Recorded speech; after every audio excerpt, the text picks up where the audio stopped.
श्री सद्गुरु महाराज की जय। भारत धर्म प्रधान देश है। यदि कहा जाए कि भारत धर्म प्रधान देश है तो शायद अतिशयोक्ति नहीं होगी। जैसे शरीर से प्राण के निष्क्रमण होने पर वह सब हो जाता है, उसी प्रकार इस देश से यदि धर्म को निकाल दिया जाए तो यह निष्प्राण हो जाएगा। इस धर्म की रक्षा के लिए यहाँ समय समय पर संत और भगवंत अवतरित होते रहते हैं।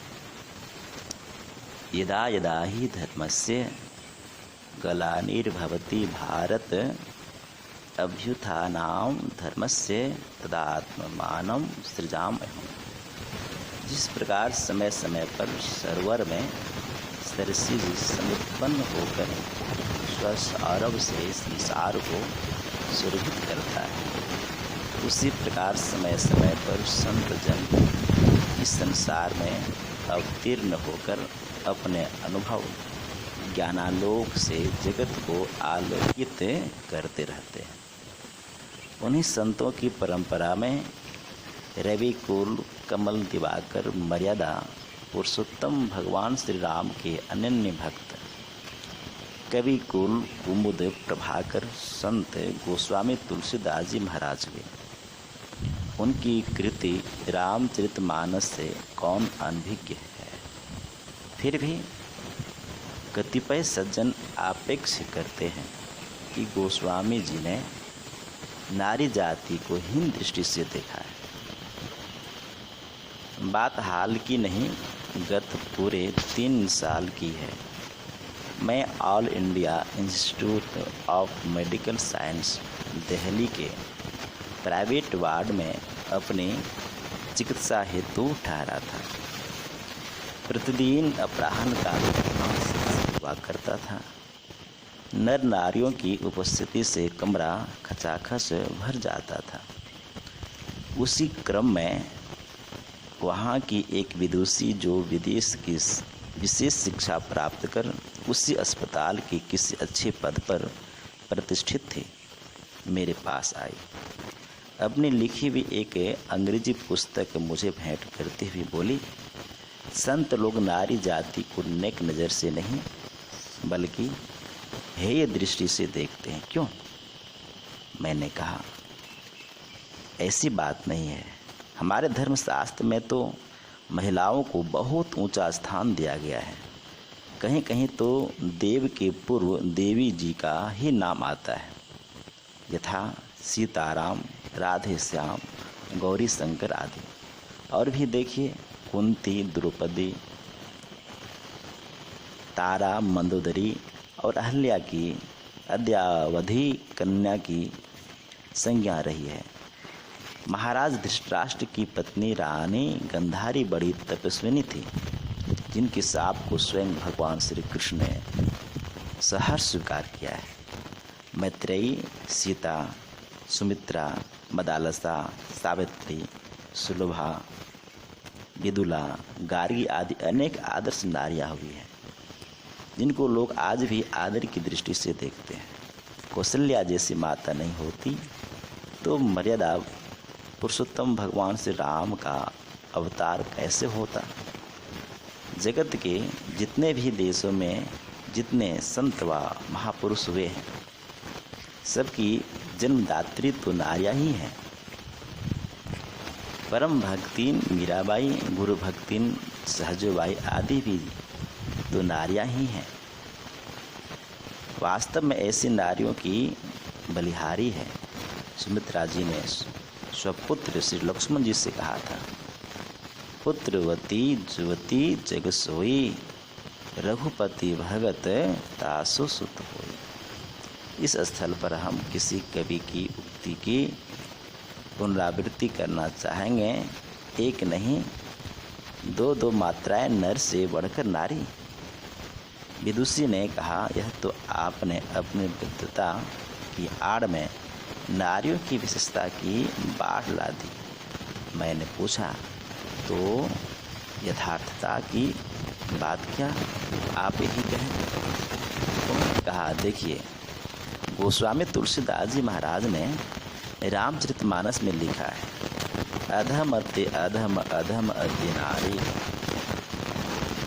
नारी स्वभाव सत्य कवि कहे, अवगुण 8 सदा और रहे।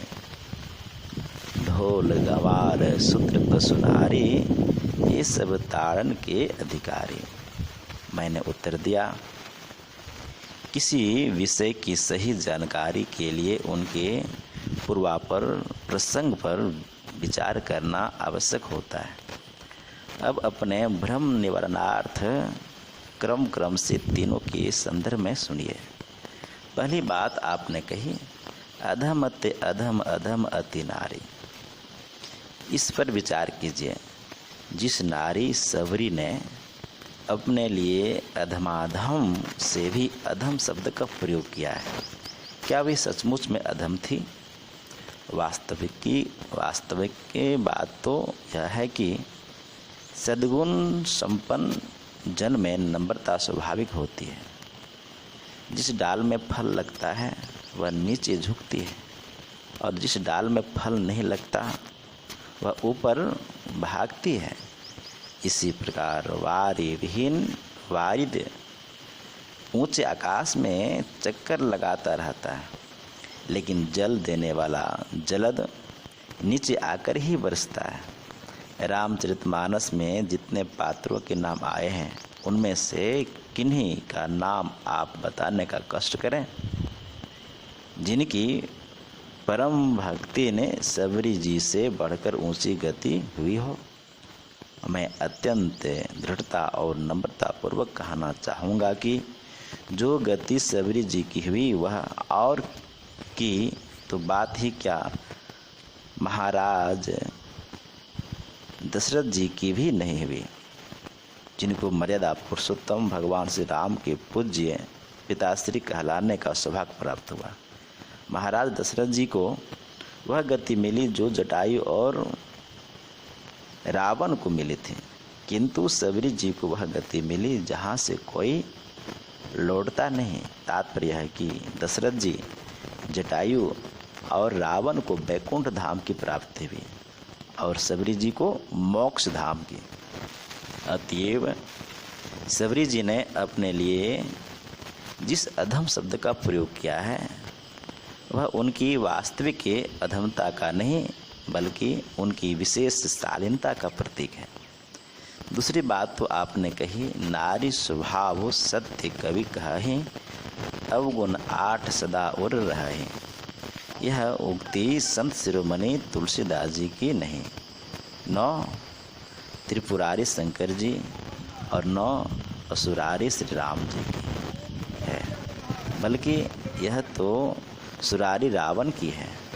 देव धनुज और मनोज के विचार में अंतर होना कोई अस्वाभाविक बात नहीं है। तीसरी बात तो आपने कही, ढोल गंवार शूद्र पशु नारी, ये सब ताड़न के अधिकारी। यह प्रसंग उस अवसर का है जबकि भगवान श्री राम ससैन्य समुद्र के निकट पहुंच चुके थे। उनके सामने 7 योजन विस्तीर्ण समुद्र पार करने की समस्या विकट थी, क्योंकि साथ में बंदर भालुओं का भारी कटक जो था, वे सारे के सारे वहीं अटक गए। चिंता और दुख के मारे उन सब के मुख सूख कर लटक गए। तब दयानिधि ने जलनिधि से साग्रह राह की मांग की, किंतु जलनिधि ने इसकी परवाह नहीं की। जब रोष में आकर भगवान ने अपने वाण से उसके समस्त जल को सोख डालना चाहा और उसके जीव जंतु जलने मरने और अति व्याकुल होने लगे, तब कहीं उसको होश हुआ और वह अहम छोड़ हाथ जोड़ कर कहने लगा, सभय सिंधु गही पद प्रभु केरे, क्षमहु नाथ सब अवगुण मेरे, गगन समीर अनल जल धरने, इन्ह कर नाथ सहज जड़ करने। तब प्रेरित माया उपजाए, सृष्टि हेतु सब ग्रंथने गाए। प्रभु आयसु जेहि कह जस आहि, सो तेहि भांति रहे सुख लाहि। प्रभु भल कीन्ह मोहि सिखे दीन्हि, मर्यादा पुनित महि किन्हि। ढोल गंवार शूद्र पशु नारी, ये सब ताड़न के अधिकारी। रामचरितमानस सुंदरकांड। शब्दानाम अनेकार्थ होने के कारण स्थान भेद से एक ही शब्द के अनेक अर्थ हो जाते हैं। उदाहरण के लिए सारंग शब्द को लीजिए। सारंग नैनी, सारंग बहनी, सारंग ले चले सारंग को। यहाँ प्रथम सारंग शब्द का अर्थ मृग, द्वितीय सारंग शब्द का अर्थ कोकिल, तृतीय सारंग शब्द का अर्थ मयूर और चतुर्थ सारंग शब्द का अर्थ सर्प है। और भी लीजिए। सारंग ने सारंग गहियो, सारंग बोलियो आए, जो सारंग सारंग कहे, सारंग मुख से जाए। उपर्युक्त दोहे में सारंग शब्द का प्रयोग 6 बार हुआ है, जिनके अर्थ क्रमशः मयूर, सर्प, बादल, मयूर, ईश्वर और सर्प होते हैं। उसी भांति गोस्वामी जी ने ढोल गंवार शूद्र पशु नारी, ये सब ताड़ के अधिकारी में ताड़ शब्द का प्रयोग श्रेष्ठ अलंकार में किया है। यहाँ ढोल के संबंध में ताड़न शब्द का अर्थ पीटने आने, कलात्मक ढंग से बजाने का है। गंवार के विषय में ताड़न शब्द का अर्थ उनकी प्रवृत्ति पहचानने से है। यथा मैंने रामू को पहले ही ताड़ लिया था कि वह कैसा है। शूद्र के संदर्भ में ताड़न शब्द का प्रयोग उसको शिक्षा देने से है। शूद्र शब्द का अर्थ शूद्र यानी छोटा भी होता है और उसको शिक्षा देने की आवश्यकता होती है। यथा लाड़येत 5 वर्षानि 10 वर्षानि ताड़येत, प्राप्ते तु 16 वर्षे पुत्र मित्र वदा चरेत। पशु के लिए ताड़न शब्द का व्यवहार चाबुक मारने के लिए किया गया है।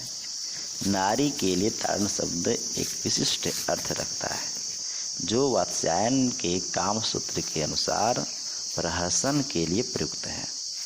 यह प्रीति की एक रसमयी अनूठी रीति है। आवश्यकता है तुलसी साहित्य के मर्मज्ञ से उसका मर्म जानकर अध्ययन मनन कर उसके परिज्ञान की। बोलिए श्री सद्गुरु महाराज की जय।